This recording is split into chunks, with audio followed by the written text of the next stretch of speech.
What's up, everybody? Alfonso here from Know Lyfe. You're watching BlankTV, dangerous music for dangerous people. We're standing outside right now at Dirtfest 2014 with my buddy from back home in Florida, Elias from Nonpoint. How you doing tonight, man?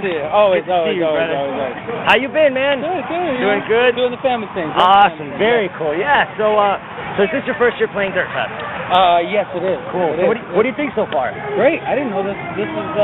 Isn't it awesome? Yeah, dude. It's cool, man. It was started by my buddy Matt Dalton like years and years ago in like a little dirt pit, and it's grown to this. It's like it's Michigan's premier like local metal, rock, hardcore festival. It's awesome. We were the guys with the banana saying that they're trying to get us on the last couple times. Yeah, so dude. We're stoked. It's awesome to finally see you guys on it, man. It's cool that we got this. This is our first year playing. Now I live up here. Yeah, you live in Battle Creek, right? Yeah. So very now, cool. Now I drove here.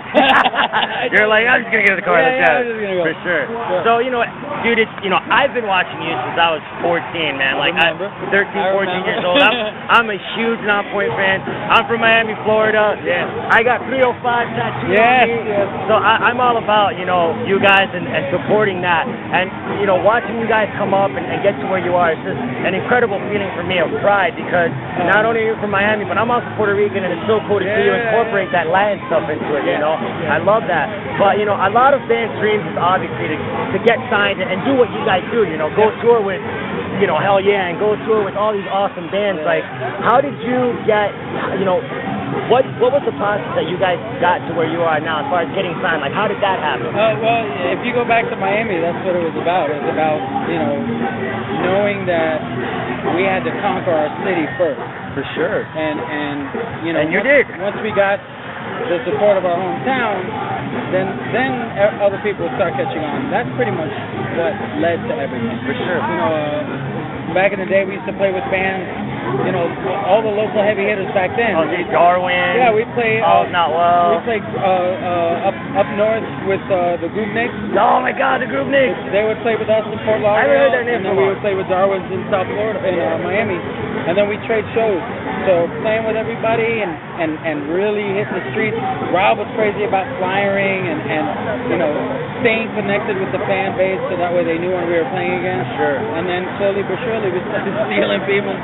and then next thing you know, radio station got into it and kind of took off from there. Yeah. That's awesome, man. And talking about like flying and all that stuff, that leads to the next question, which is obviously, you definitely know the music industry has changed so much. Even in the last 10 years, even in the last 5 years, Yeah. So now you have social media, you have Twitter, Facebook, and all this stuff. Like, do you feel that stuff is a negative for bands or positive, or sort of a little bit of both? I used to think it was a negative or a positive. My opinion changes, but I think I hold no opinion on it now because somebody opened my eyes about this whole subject not too long ago, and we've only been selling music as humans 60 years. Yeah, 60 years. It's about 1940. Yeah. 50. So as far as really selling music, I've seen 5 different formats come and go. It went from wax to 8-track to tape to CD to mini disc to now MP3. So I'm lucky. I came up at a time where you could still, they were selling records at the time, so I got to taste a little bit of that. Now it's music is slowly becoming something different. Almost where it's going backwards, where it's not about the monetary value that you put on it. For sure. It's more about the name that particular song or something puts into your life. Or it stamps your life with something, and it's not something that you so much invested in.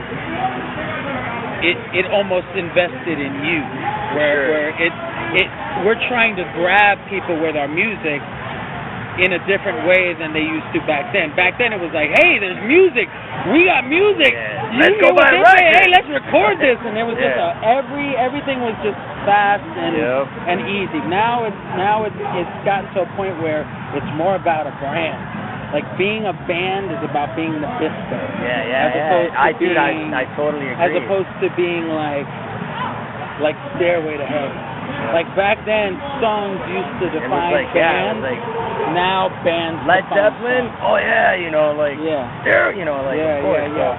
So I definitely agree with that, man. I definitely agree with that. You know, I'm seeing you guys be playing a lot of festivals now, which is cool because I mean, obviously, like the exposure there is huge on that part. But I'm also seeing sort of a big push now in the United States where there's a lot of traveling festivals, as well as just festivals popping up everywhere. You know, you've got like Oklahoma doing with Monster, doing a bunch of stuff, and all that stuff. You've got Dirt Fest here, Mayhem, all that other good stuff. And I feel like just by, you know, doing a little research, it's more like in Europe and Australia where it's more traveling festivals. There's more festivals rather than bands touring on their own at a more prominent time. I mean, how do you feel that is a good thing for bands to just be doing more festivals, or is it kind of hurting a band when it comes to like not being on their own tour? I don't think it's hurting. I think it's survival. I think rock is having a hard fucking time. For sure. And I think it's smart for bands to, you know, kind of come together and for sure, you know, start putting packages together. Which that mean, and I agree with that, because that kind of leads back again to back in the days when you guys are doing out, you know, Darwin's. I mean, I remember going and watching, like, I did not know Nonpoint and Darwin's not playing together, or not know Darwin's and All's Not Well, like all those bands. It used to be more of a camaraderie, you know. And I feel like I think that's what needs to stay happening right now to start kind of building up, that rock arena back in the day. For sure. You know, there's no arena bands anymore. No, yeah, I totally agree, man. I mean, it's changing. So, you know, we gotta hold tight to it. For sure. So, you know, the band, like I said, originated in South Florida, and you know, now you guys both. I know that Rob and you are now stationed in the Midwest. I know you live here in Michigan, and Rob lives in Illinois. You know, why did you guys decide that change? Like, what made the band move from South Florida, from the roots up here? You know, and what don't you miss about Florida, and what do you miss about Florida? Well, we moved up here really convenient. It's a lot easier to tour from the Midwest, and a lot of bands say that. I agree with that. Yeah, and a lot of our family, you know, come out of the Midwest, and we have new families in the Midwest, so it was an easy move. What I miss the most about South Florida is the beach. I mean, that's the weather. The weather, of course, obviously. Sure. I was always a beach person. I spent my whole life there. Did you ever get that shock? Oh, were you? That's awesome. Did you ever get the shock when you came here? I came here and they were like, let's go to the beach. And I was like, you guys have beaches there? And I roll up to a lake and I'm like, this ain't no beach. It's the this coast. Is a lake, yeah. It's the coast. I put my foot in like, oh damn, I ain't going in that shit. What's wrong with you? Oh my God. It's definitely different. For sure. Absolutely. You know, there's a couple beaches that are cool and like South Haven's really cool and stuff like that, but nothing like that Fort Lauderdale Beach, man. Oh, no, I agree, man. So, I got a couple more questions for you. I won't take too much of your time. I know you're busy. So, yeah, obviously the band has seen a lot of transition in the years that it's been a band. I mean, I remember when Nonpoint before was Fuse, and then it became Nonpoint and all that stuff. You know, you've gone through a lot of member changes in that sense. You've kept two of the core writing members of the band. And was there any time in those phases that you guys felt like crap, you know, like, is this the end of us? And like, what kept that motivation and that fire? Because you've come back so much harder and better than like, it's like you listen to Nonpoint now, you're like, damn, this band's on fire. Holy shit, you know? Because it's not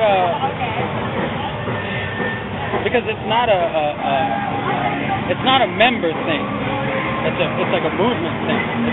It's turned into its own living, breathing thing. Life form, yeah. So there's no as far as I'm concerned, there is no end to this band.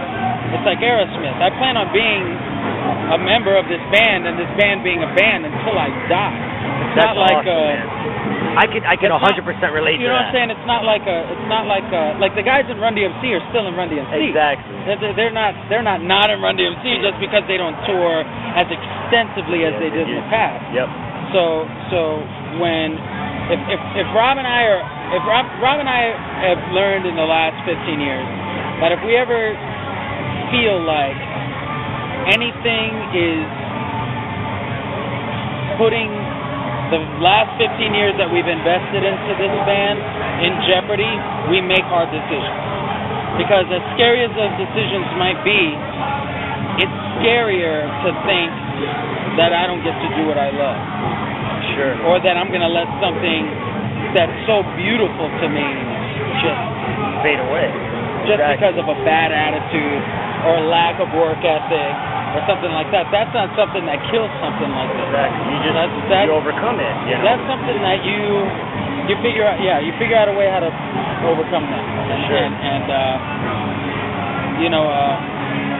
it's definitely Rob and I's baby. Of course, for the most sure. part. You guys have been the core members. And thankfully, Rashid and Adam, and even now, even BC, those guys really pull their weight. It's great. Awesome. Well, man, thank you so much for being here today, dude, and doing this. Dude, I won't take any more time. It's good to see you. So again, I'm Alfonso from Know Lyfe. You're watching BlankTV. We're here with Nonpoint, BlankTV, dangerous music For dangerous people. Oh yeah. Thank you so much, man. Thanks, man. Good to see you. I got it.